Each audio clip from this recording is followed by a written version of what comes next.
Kepala ikannya kan, tulangnya, ekornya. Lepas tu pastikan tulang ni kita ada 6 tulang untuk keperluan dia. Nak buat mata pun boleh, nak buat mulut pun boleh. Smart lah ikan kita.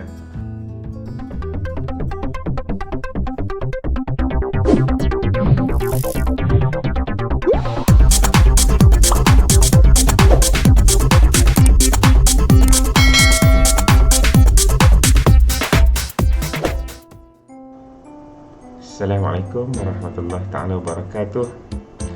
Apa khabar semua? Mudah-mudahan anak-anak terus sihat dan bersemangat untuk mengikuti pelajaran kita yang seterusnya. Untuk memulakan kelas kita pada malam ini, mari sama-sama kita membuka majlis ilmu kita dengan bacaan Ummul Kitab Al-Fatihah. Auzubillahi minasyaitanir rajim. Bismillahirrahmanirrahim. Amin. Mudah-mudahan insya-Allah kita semua dilindungi Allah SWT daripada segala musibah dan malapetaka, termasuk penyakit COVID yang sedang melanda. Anak-anak, seperti mana yang tertera di skrin. Jadi tajuk pelajaran kita pada malam ini ialah Khauf dan Roja. Pelajaran 23 daripada bahagian Akhlak Islamiah.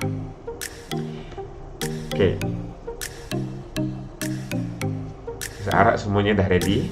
Ada buku teks. Bagi yang ada buku teks di tangan, boleh sama-sama merujuk ke muka surat 193.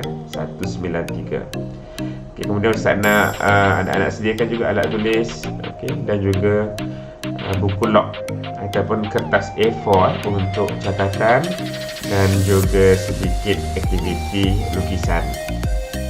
Anak-anak, ayo kita mulakan kelas dengan menonton video klip pendek yang ada kaitan dengan tajuk perbincangan kita pada malam ini. Baik, sekarang kita terus ke view responses yang awak curahkan tadi. Mungkin ada 1-2. Alright. Ada 3 rakan ketik atau 4. Apa ini just set induksi. Ustaz pun nak pastikan kita punya class point dapat berjalan dengan baik. Maknanya dah ada respon ni, maknanya class point kita aktif. Alhamdulillah. Rasa insaf tiba-tiba, rasa takut, rasa bersalah terhadap Allah. Cukup, 3 ni pun cukup dah. Dia menggambarkan apa yang Ustaz mahu. Apa yang Ustaz mahu. Kita terus pada soalan berikutnya.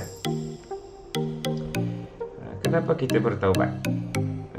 Ada kawan tadi katakan kita rasa insaf, rasa takut, rasa bersalah. So what's next? Seterusnya ialah bertaubatlah. Kenapa kita bertaubat? Jawapannya ada pada jawapan rakan-rakan tadi. Kerana kita takut pada Allah, takut pada dosa-dosa yang pernah kita lakukan, takut kita tidak diampuni. Jadi itulah sebenarnya yang kita nakkan daripada tajuk ni. Itu rasa takut. Rasa takut itu adalah khauf. Yang kita rasa takut itu adalah khauf. Dan yang kedua, apakah yang kita harapkan daripada taubat kita?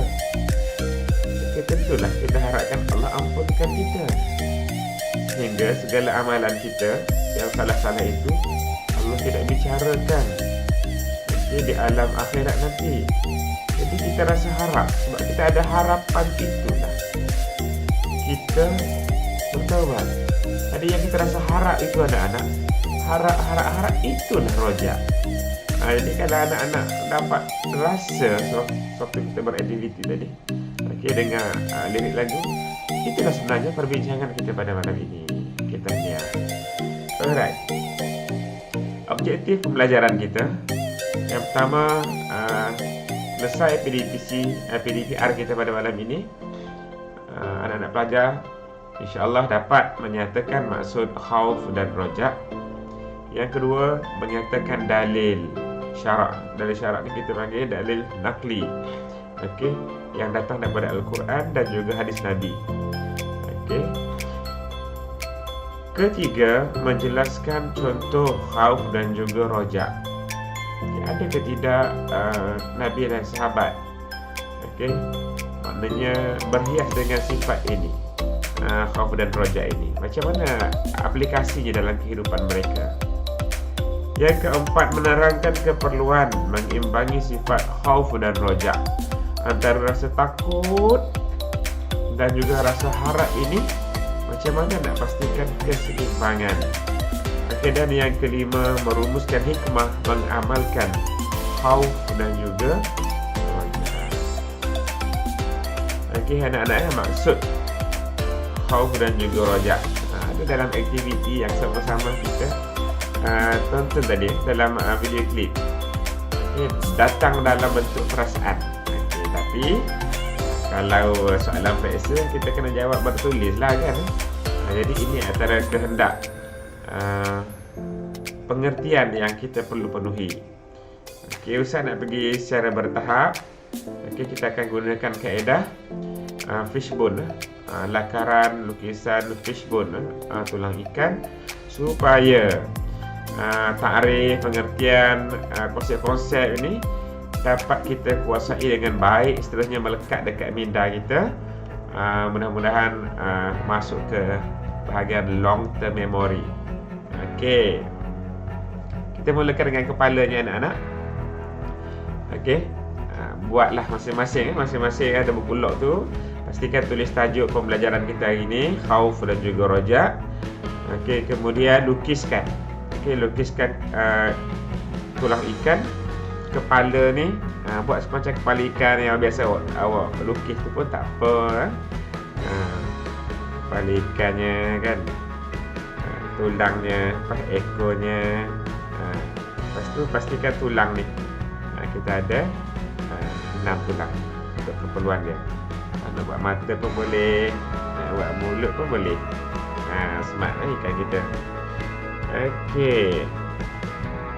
Padam dulu.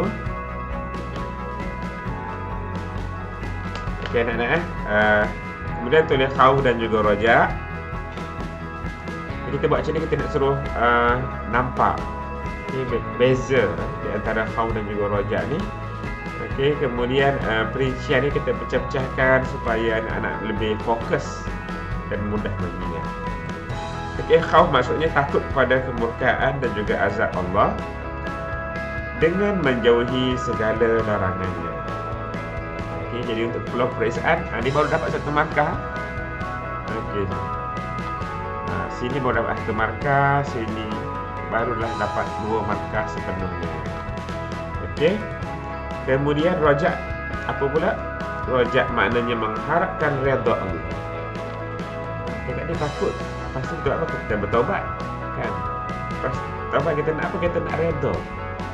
Kasih sayang, perhatian, kasihan belas Allah pada kita. Seterusnya mengharapkan keredaan Allah tadi dengan cara melaksanakan segala perintahnya. Baru cukup lengkap takrif kita. Cuma kadang-kadang kita mudah lupa. Kita mudah lupa. Kita perlukan kadang-kadang keyword. 1-2 frasa yang boleh mengingatkan kita pada isi pembelajaran. Ustaz bagi cadangan. Kalau awak rasa boleh ubah yang lebih baik, silakan. Ada orang guna akronim. Frasa yang kita ambil ialah khauf, takut dengan manja. Khauf, takut dengan manja. Apa maksud khauf, takut dengan manja? Maknanya khauf itu ialah takut kepada kemurkaan azab Allah, dengan manja menjauhi. Dengan menjauhi segala larangannya. Manakala untuk rojak, kita letak raja itu. Raja harap laksana perintah. Raja itu adalah harap, mengharap kepada keredaan Allah. Laksana perintah itu dengan melaksanakan segala perintahnya. Jadi kalau anak-anak ingat, khauf, takut dengan manja. Kemudian yang kedua, ingat raja harap laksana perintah. So anak-anak dapat menguasai konsep khauf dan roja. Bagaimana cara untuk mendapatkan khauf dan roja ini? Satu lagi, dalam menghasilkan nota, anak-anak boleh tengok ayat dalam buku teks tu mungkin panjang. Okey, cuma untuk penghasilan nota kita kena ringkaskan. Kalaulah dalam pembacaan kita tu ada lebih kurang 60 patah perkataan, nota kita tu sepatutnya 30 patah perkataan ataupun lebih kurang daripada itu. Jadi salah juga konsep kita membina peta minda ke, peta grafik ke, peta IT ke, kalau kita nak sombak semua perkataan dalam buku teks. Okay, jadi ni Ustaz dah ringkaskan, masing-masing boleh ambil sebagai panduan. Okey, bertaubat. Dalam periksa jangan tulis bertaubat sepatah. Okey, kita tulislah bertaubat atas segala kesilapan yang pernah dilakukan. Barulah cukup markah kita. Kalau huraikan, terangkan agar kita dirahmati Allah Subhanahu Wa Taala. Okey, kemudian ingat mati. Okey, kemudian dekati ulama dan solehin. Okey, dan juga menginsafi apa yang telah menimpa kaum umat Nabi yang terdahulu. Okey, kita ambil pengajaran. Okey, sepertinya kaum Nabi Lut alaihi salam. Okey, tak dengar ajaran Nabi, bahkan mereka terlibat dengan amalan homoseksual dan juga lesbianism, menyebabkan lelaki kahwin dengan lelaki, perempuan kahwin dengan perempuan. Okey, akhirnya Allah balikkan bumi mereka, segalanya tenggelam dalam bumi. Okey, jadi kita ambil iktibar. Jadi benda-benda sini akan mendatangkan rasa khauf kita. Seterusnya, untuk mencapai rasa sifat dan sikap rojak dalam sepanjang kehidupan kita, pertama kita kena mujahadatun nafsi. Okey, bermujahadah, menentang hawa nafsu. Nak solat kadang-kadang rasa letih, rasa malas, itulah tempatnya mujahadah. Bangun pagi subuh, walaupun musim PDPR tak perlu ke sekolah, macam mana kita nak programkan diri? Bangun, mandi, berwudu, solat, zikir. Jadi semua ni memerlukan kekuatan jiwa. Sebab apa? Sebab nak mengharapkan redha Allah. Itu caranya. Kemudian istiqamah beribadah, ibadah khusus, macam solat apa semua tu, dan ibadah umum, macam belajar, buat kerja rumah, itu semua ibadah. Kemudian tidak putus asa, sentiasa merayu kepada Allah Subhanahu Wa Taala. Jadi benda itu akan mendatangkan rojak. Okey anak-anak, Ustaz akan tugaskan awak untuk lengkapkan lukisan ni. Sebagai tugasan tutorial kelas. Dan nanti Ustaz akan bersama dalam sesi tutorial. Ustaz akan minta semua untuk upload image. Nanti lukisan yang awak lukis dalam buku log, awak akan ambil gambar masa Ustaz collect respon daripada awak nanti. Lukis dalam buku log masing-masing. Jadi untuk malam ni tak apa, awak ambil lorik contoh-contoh dulu, ringkas supaya idea tu dapat. Yang nak print screen pun boleh, tak ada masalah. Kemudian awak salin dalam buku log. Kalau nak print yang Ustaz buat ni boleh juga, tapi Ustaz nak tengok juga yang awak lukis sendiri. Sebab dalam proses kita melukis itulah dia membina kita punya memori terhadap isi pembelajaran.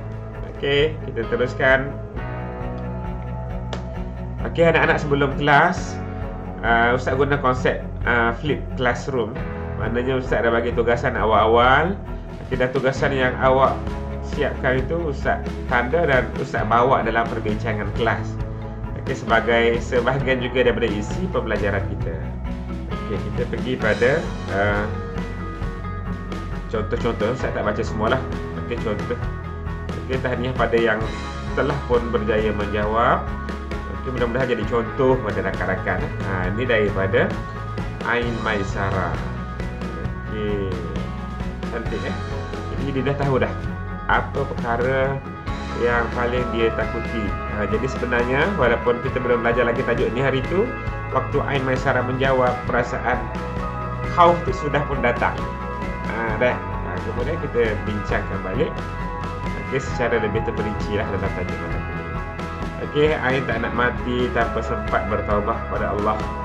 Okey, dan tak nak mati dalam keadaan berhutang. Terbaik. Dan itu sebenarnya hasrat kita semua. Okey, kemudian apa yang paling anda harap? Kalau tadi apa yang paling anda takut? Itu khauf. Okey, Ustaz tak ada dah bawa perkataan di situ, tapi maknanya, perasaan yang dah awak rasa itulah roja. Yang kita harap akan terlaksana sebelum anda mati meninggalkan dunia selamanya. Okey, bersedekah. Okey, bila inilah masanya. Sikit cara sikit, banyak cara banyak. Okey, bila nyawa dah dikerongkong, tak ada dah lah. Kan, taubahnya tak ada lah. Nak sedekah mana nak dah apa semua. Okey. Jadi waktu kita ada kesempatan, kita lakukan insya-Allah. Okay, kemudian memberi sumbangan dalam pembinaan masjid. Tak perlu sampai sedia ratus-ratus ribu, kan? Ada selia-selia, kan? Ada doya-doya, mana tahu, kan? Sumbangan kita tu jadi seketul bata dalam binaan tambahan masjid, kan? Okay? Binaan masjid tu ada seketul bata kita.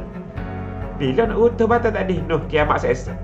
Selama itu pahalanya datang kepada kita, walaupun kita sudah pun di alam kubur. Okey, jangan ambil mudah, jangan ambil ringan sebenarnya dengan amal-amal soleh ni, walaupun kecil. Tambah pula amal jariah. Okey, smart.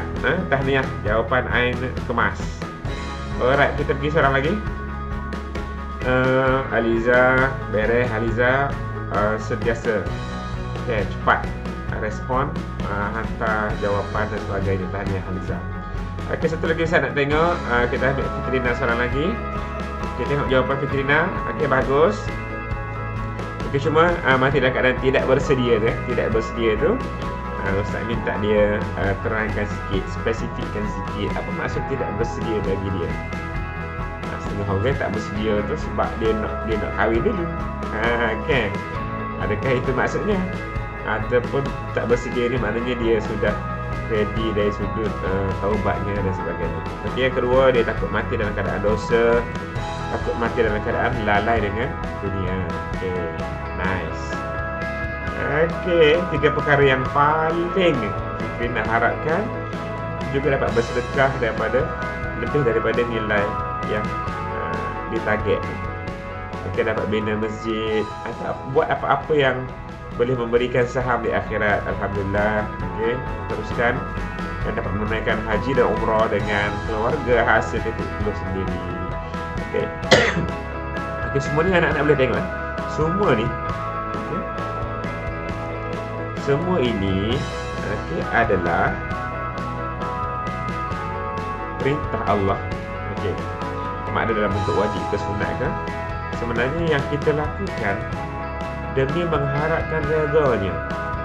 Okey, kalau bos tak nak tujuannya nak selfie, nak tunjuk ke orang, sangat meletihkan, tak boleh gampang benarnya.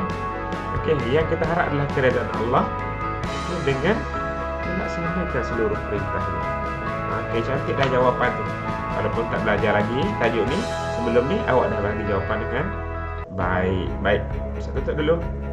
Kita pergi pada soalan seterusnya. Okey, sekarang ni anak-anak, buang ke tepi semua catatan, lukisan anak-anak tadi. Okey, Ustaz nak semua tu cuba bayangkan, dah masuk ke tidak dalam kepala? Kalau kepala ikan tadi, apa dia? Maksud, konsep ataupun maksud khauf dan rojak. Nampak kalau boleh. Tulang demi tulang bahagian atas, kemudian tulang demi tulang bahagian bawah, kemudian ekornya. Kemudian Ustaz ada bagi tadi kan, kita punya keyword. Ingat lagi tak? Keywordnya ialah khauf, takut dengan manja, raja, harap laksana perintah. Baik, berbekalkan panduan yang dah kita dapat tadi, cuba anak-anak jawab soalan, nyatakan maksud bagi istilah berikut. Okey, 1 khauf dan 2 roja. Okey, saya akan kumpulkan jawapan dan Ustaz akan tayang sikit daripada rakan-rakan. Okey, baik. Jawab mungkin ambil masa, tak apa. Teruskan, Ustaz bagi dalam masa 3 minit dari sekarang. Baik. Terima kasih pada yang sempat memberi respon. Ustaz tadi nak buka macam dalam periksa lama-lama pasal kita terhad masa, andaikan data rakan-rakan kita juga berjalan. Okey, kita tengok respon rakan-rakan kita yang sempat. Okey, alhamdulillah, tahniah, tengok cantik warna-warni. Okey, preview pada jawapan rakan-rakan. Okey, ni yang Ustaz suka gunakan kelas point. Jadi Ustaz harapkan yang mana belum letak di home screen boleh add sebagaimana tetapan yang Ustaz sarankan tu. Okey, akan datang kita mudah nak jump antara meet dengan kelas point. Okey, takut pada kemurkaan dan azab Allah. Untuk khauf, dua tadi, rojak, mengharap keredaan Allah. Okey, bagus. Okey, cuma kita kena perbaiki sikit lah. Okey, kalau ni, okey, kalau macam ni Rifki baru dapat satu markah untuk khauf, satu markah untuk rojak. Okey, kita terus. Okey, sama. Okey, Aliza, khauf takut dengan kemurkaan dan azab Allah dengan menjauhi larangannya. Betul ke tak? Cek balik. Khauf takut dengan manja. Okey, betul. Kemudian rojak mengharapkan redha Allah dengan melaksanakan perintah. Perfect. Okey. Tahniah. Okey, Aliza dah semualah. Okey, tadi pun okey, dapat dah markah. Okey, cuma untuk peperiksaan nanti konsep itu perlu diberikan secara lengkap. Okey, sayanglah pasal benda tu sebenarnya dah ada pun dalam kepala kita. Ustaz boleh kata confirm lah, insya-Allah boleh ingat. Kalau kita ikuti sesi kelas kita dengan sepenuh perhatian, fokus dan juga perasaan kita, kita dapat faham yang mana kita kata khauf, takut, kita kagak-kagak lah sikit.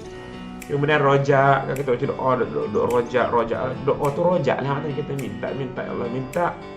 Kita sedekah cakap ada sedekah tu minta. Sedekah apa? Minta sedekah bagi. Tak, sedekah tu minta. Okay, kita bagi sia 50 sen pun 10 ya pun kita tahu, sebab kita nak minta redha Allah dan kita tahu benda tu tidak pergi saja. Dia masuk dalam akaun kita di akhirat, dia akan dibalasi. Wa man ya'mal mithqala dzarratin khairan yarah, wa man ya'mal mithqala dzarratin syarran yarah. Setiap satunya akan diperlihatkan, diganjari. Okey. Dan itu kepercayaan dan keyakinan kita. Okey, tahniah. Ini contoh skema lah. Ini contoh skema. Okey, kita break dulu. Okey, kita bagi laluan kepada iklan penaja. Okey. Background belakang tu anak-anak, okey, boleh tengok ni lukisan. Kita kata gambar hiasan sahaja. Kampung api. Ada ke kat dunia ni kampung api? Kalau ada boleh pergi ziarah. Duduk sini tak ada orang hidup ni, cuma ilustrasi gambaran bagaimana lava mengalir. Okey, kepanasan, asap, gelap, batu batan yang menyala sebagai bahan bakar. Okey, alhamdulillah. Kita mengingati, berfikir saja sudah membawa kita pada perasaan khauf. Jadi mudah-mudahan disusuli dengan ikhtiar, taubah, okey, dan juga rojak, insya-Allah. Mari kita lihat sama-sama dalil. Okey. Dalil naqli khauf. Okey, kita nak bersifat dengan sifat khauf ni, apa dalil pensyariatannya? Ada ke tidak dalam agama? Ada. Ini adalah buktinya. Dalil-dalil ni buktilah. A'udzubillahi minasyaitonirrajim. Fala takhafuhum wa khafuni in kuntum mu'minin. Surah Ali Imran ayat 175. Maksudnya, maka janganlah kamu takut kepada mereka, tapi takutlah kepadaku. Jika memang kamu orang yang beriman.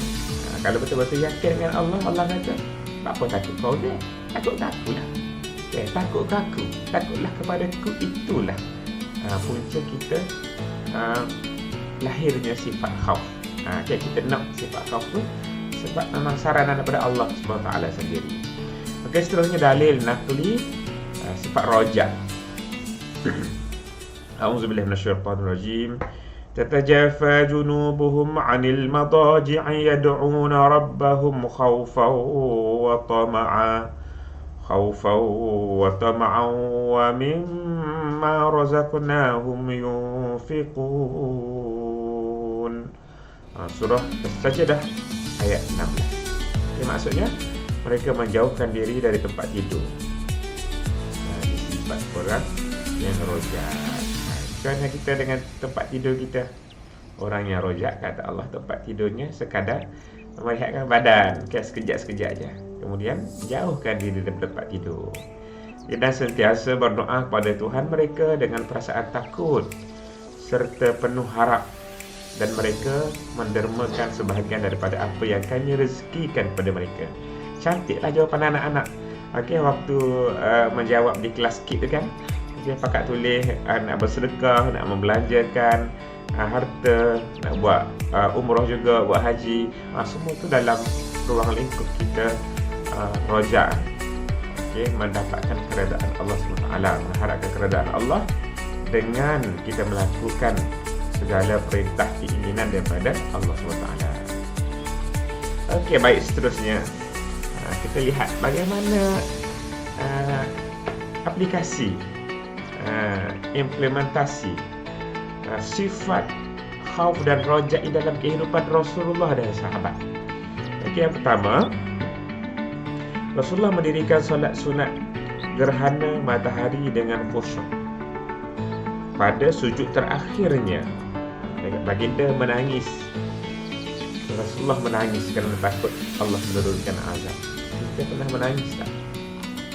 Kita belajar hadis kan, antara orang yang dapat naungan Allah nanti ialah orang yang takut kan, bertaubat pada Allah, takut sehingga mampu mengalirkan air mata.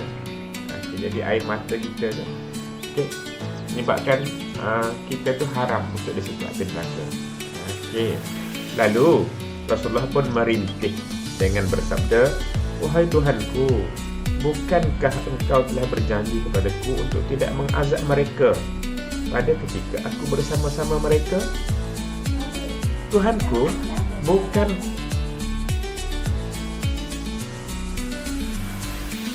lalu Rasulullah merintih dengan bersabda, "Wahai Tuhanku, bukankah engkau telah berjanji kepadaku untuk tidak mengazab mereka pada ketika aku ada bersama-sama mereka?" Itu rintihan Nabi. "Tuhanku, bukankah engkau telah berjanji kepadaku untuk tidak mengazab mereka apabila mereka memohon ampun? Sekarang kami sedang memohon ampun kepadamu." Daripada Sunan Abu Daud, kitab As-Salah.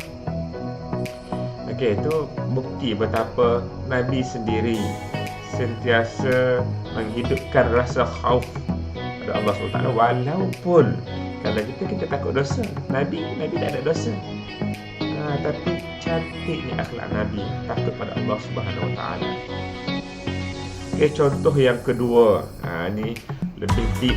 Okey, kita yang pendosa ni, kita akan rasa boleh kita contohi situasi yang maknanya memberi kekuatan pada kita untuk sama-sama bersifat dengan sifat rojak pula. Di sini ada khauf, ada rojak.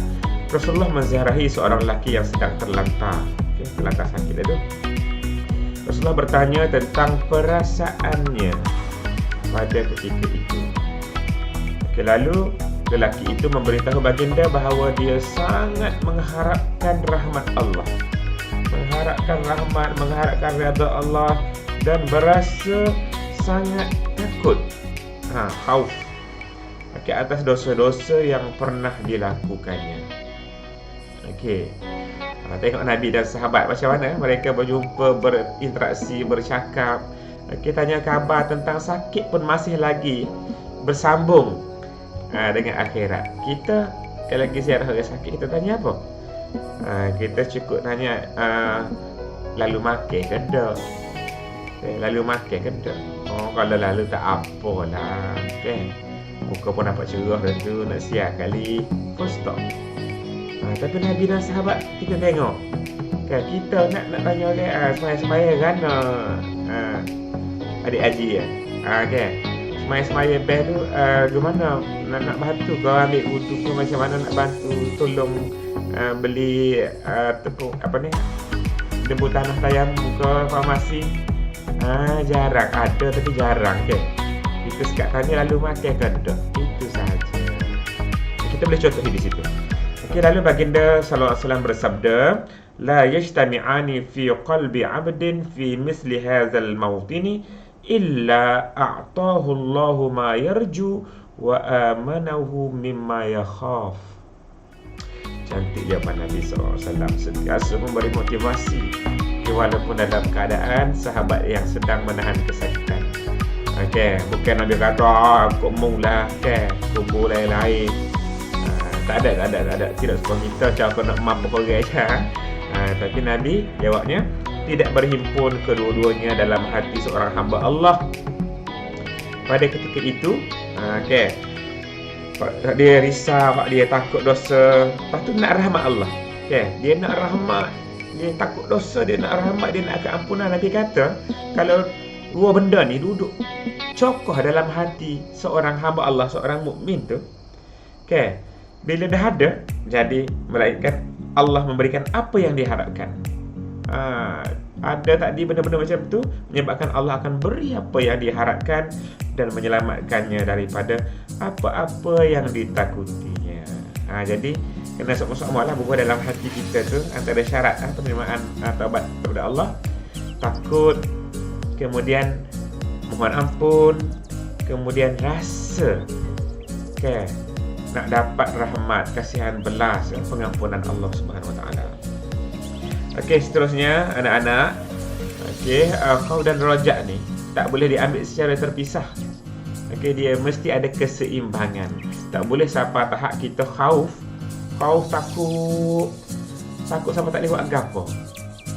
Tak sedah aku gimana-mana aku pakai nak duduk tiga sejadah, nak mati aku tiga sejadah je. Tinggal mulai, tinggal aku jawab lebih kurang. Jadi sebab aku takut pada Allah. Nak isi masa aku sepenuhnya 24 jam sehari tu dengan amal ibadah semata-mata yang khusus tu. Dan tinggalkan benda-benda tuntutan kehidupan yang lain. Ini tak betul. Begitu juga rojak. Kau ni takut, dia perlukan rojak. Dia mesti minta ampun dan dia rasa berharap pada Allah. Rojak pula tak boleh duk cokok sore-sore dia. Kalau rojak harap-harap saja tapi tak ada khaufnya, tak seimbang, tak jadi juga. Muni tobat-tobat lama, tobat siapa? Allah kan Maha Pengampun. Aku harap Allah ampun belakalah. Maya dok gapo dok. Rojak lagu mana tu? Ataupun khauf tak ada, rojak saja. Duk harap. Tak ada khaufnya, tak jadi juga. Jadi macam mana nak capai anak-anak khauf dan rojak yang seimbang, supaya dua-dua saling melengkapi dan memberi motivasi pada kita. Ketakutan itu tidaklah menyebabkan kita sampai putus wayang teng, tapi ketakutan yang ada disusuli dengan pengharapan yang ada bersamanya ketakutan menyebabkan kita lebih teliti pada apa yang Allah perintahkan dan menjauhi apa yang dilarang. Baik, yang pertama, nak memburu keseimbangan ya. Yang pertama, rasa takut pada Allah itu bukan setakat berhenti kat situ, tetapi diiringi dengan tindakan yang selari dengan syarak. Kalau dah takut sangat tu maknanya aurat kita jaga, solat kita jaga. Yang kedua, seorang yang mengharapkan keredaan Allah hendaklah melakukan amal ibadah dan juga menjauhi perbuatan maksiat. Semampu kita cuba yang wajib, yang sunat. Seterusnya yang ketiga, ganjaran syurga dapat menjadi motivasi untuk seseorang itu mendekatkan diri kepada Allah. Apa maksud ganjaran syurga kat situ? Maknanya haraplah pengharapan kita selain pada redha Allah tu, syurga lah. Bila Allah redha, maknanya Allah akan berikan kita syurga. Jadi harap-harap syurga itu, jadi kita termotivasi untuk beribadah. Seterusnya yang keempat, perasaan khauf terhadap balasan neraka akan menjadi benteng kepada keinginan untuk melakukan maksiat. Itu khauf Okey, dan juga disertai dengan amalan. Okey, disertai dengan tindakan. Okey, yang kelima, perasaan roja akan mendorong seseorang untuk berlumba-lumba melakukan ibadah tanpa rasa putus asa terhadap Allah Subhanahu Wa Taala, okey, terhadap rahmat Allah. Dan yang keenam, khauf dan roja ini hendaklah berpaksikan husnuzan. Okey, husnuzan yang mana bersangka baik pada Allah Subhanahu Wa Taala. Jangan kita doa ikutlah ampun berdoa tak tahu. Okey. Ada kita kena bersangka baik pada Allah. Kan Allah dengan sifat Maha Pemurahnya, Maha Pengampunnya. Apalah sangat untuk mengampunkan kita. Okey. Syaratnya kita kena tunjukkanlah kesungguhan kita tu. Jadi kita kena bersangka baik sama-sama dengan Allah. Yang kita takutkan tu kita rasa Allah melihat kita, kan, kita rasa Allah memahami perasaan kita. Kita harap Allah memberi jalan keluar. Itulah keseimbangan antara khauf dan roja. Okey, sedikit info tambahan tentang syarat taubat. Okey, tak ada dalam buku teks kita tu secara terperinci lah. Okey, dalam bab ni. Okey, cuma syarat taubat ni common sebenarnya, sesuatu yang kita tahu. Okey, kalau yang tak tahu kena tahu, sebab kita nak mula kat mana? Kita kata nak takut-takut tadi nak taubat. Okey, yang pertama, berhenti melakukan maksiat dengan segera. Okey, saat kita rasa menyesal tu lah, saat kita rasa ada rasa bersalah tu, saat itu kita berhenti melakukan maksiat. Yang kedua, kena datang bersamanya rasa menyesal terhadap maksiat yang telah kita lakukan. Yang hidup bangga lah, cerita kau yang mula, aku mula gak. Kalau rokok gak, tiga kotak sehari, boleh suhu pula. Okey, tak boleh lah, kan kita dah takut, dah minta ampun, kita sorok lah benda-benda tu, keaiban kita. Yang ketiga, berazam tidak akan mengulanginya kembali. Okey, dan memohon maaf jika kesalahan kita itu melibatkan sesama manusia, minta ampun, minta halah. Okey, anak-anak, seterusnya kita akan beraktiviti kembali pada kelas point kita. Okey, Ustaz nak lontarkan beberapa soalan.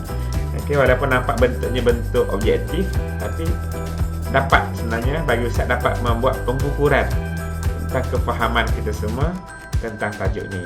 Okey, kita pergi pada soalan pertama. Okey, pastikan semua berada di kelas point. Okey, tahniah yang telah pun menjawab. Okey, kita tengok responnya. Okey, alhamdulillah. Okey, semua memilih. Okey, 10 orang memilih C ya. Saya tengok yang online ada 16, mungkin tak sempat ke, mungkin ada masalah data ke, tak apa. Okey. Yang penting boleh terus ikut limit. Baik. Okey, jawapan yang tepat betul C. Okey, 100% tepat. Okey, tahniah. Yang menjawab pun saya tahu sebenarnya. Kita boleh je tengok. Tahniah, saya nak baca. Tepuk sikit. Okey, pada kawan-kawan kita. Rifki, Aimaisara, Aliza, Syafarina, Izati, Ardila, Liana Izati, Zarif, Kristina, Atila. Okey, tahniah. Okey, yang lain mudah-mudahan nak dapat turut serta nanti ya. Okey, good. Kita tak tengok ada leaderboard. Semua betul, tapi yang pantas Safarina. Okey, tahniah Safarina. Okey, 3,016 poin. Berbanding dengan yang lain, semua betul, tapi Safarina lebih tangkas, lebih cepat menjawab. Okey, kita pindah pada soalan yang kedua. Okey, 5, 4, 3, 2, 1. Okey, tak nampak dah hal lain dah. Alright, Ustaz close dulu. Okey, ada 2 jawapan. Okey, dua-dua tepat. Okey, walaupun ada di sana pilihan menonton filem seram yang Islamik. Okey, yang Islamik. Tapi kalau setakat lakonan ni kadang-kadang Islamik macam mana pun dia lebih kepada sesuatu situasi yang direka, diada-adakan. Okey. Kalau orang kata nak kau juga, tengoklah cerita munafik dah. Okey, itu bukan cara mengukur sifat khauf dengan cara yang tepat. Alright. Jawapan dia tadi, jawapan dia ada dua. Jawapan dia ada dua. Okey, jawapan dia membaca kisah tentang neraka dan azabnya. Okey.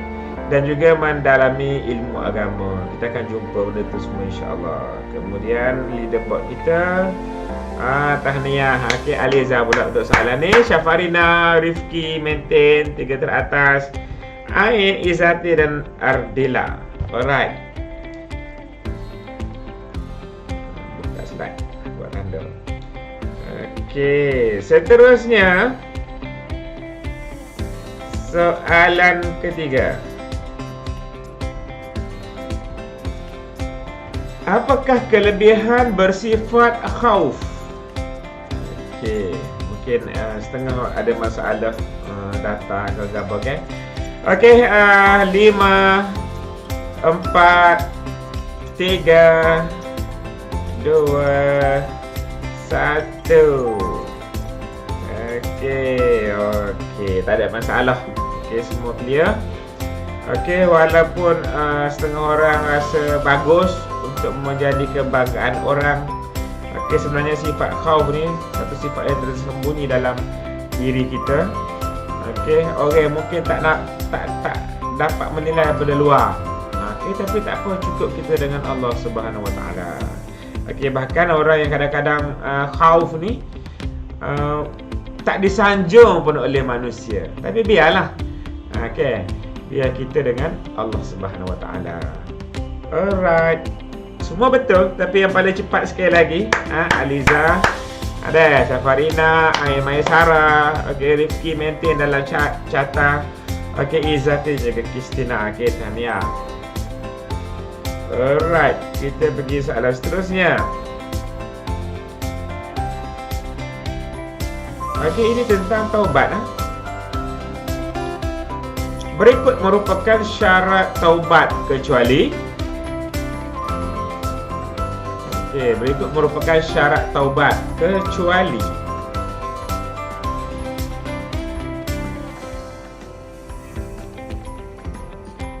Okey, boleh terus menjawab.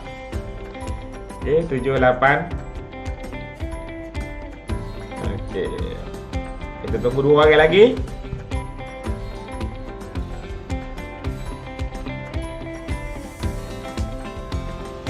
Okey, menghampiri 10 minit. Okey, 5 4 3 2 1. Okey. Jawapan dia pecah-pecah dah ni. Apa soalan dia ni? Okey, soalan dia, okey, berikut merupakan syarat taubat kecuali. Okey. Okey, tak apa, pasal dah ada 3 jawapan, kita show correct answer. Okey. Soalan macam ni dia kena pilih jawapan yang paling tepat. Ada jawapan mungkin dia kata, betul semua. Okey, tapi ada jawapan yang paling tepat. Okey. Jawapan paling tepat C. Kita tengok siapa yang betul. Okey, tahniah Muhammad Rifki. Okey, Atilah dengan Syafarina. Okey, pilih jawapan C.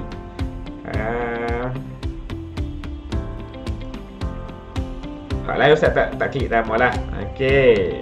So, Syafarina. Okey, Syafarina naik. Okey, untuk soalan keempat. Okey, tahniah. Okey, Aliza, Rifki, Atilah, Maisarah dan juga Izzati. Okey. Kenapa C betul? Okey, sebab dia kata kecuali. Okey. Berhenti melakukan maksiat, betul. Syarat taubat B. M. Menyesal, betul, atas perbuatan dosa. B. Berazam tidak mengulangi, macam betul. D. Meminta maaf, okey, kepada orang lain yang dizalimi, macam betul juga. C kenapa paling betul dengan sebab ada kecuali ni? Sebab dia kata berazam tidak mengulanginya dengan kerap. Ni ada pengganggu soalan dekat sini ya. Kita kena check lah. Berazam tidak mengulanginya dengan kerap, maknanya dia kata ulanglah sikit-sikit. Okey. Tak ulang dengan kerap pun. Dah. Jadi sebab itu jawapannya adalah C. Okey, baik. tahniah, terima kasih pada yang menyertainya.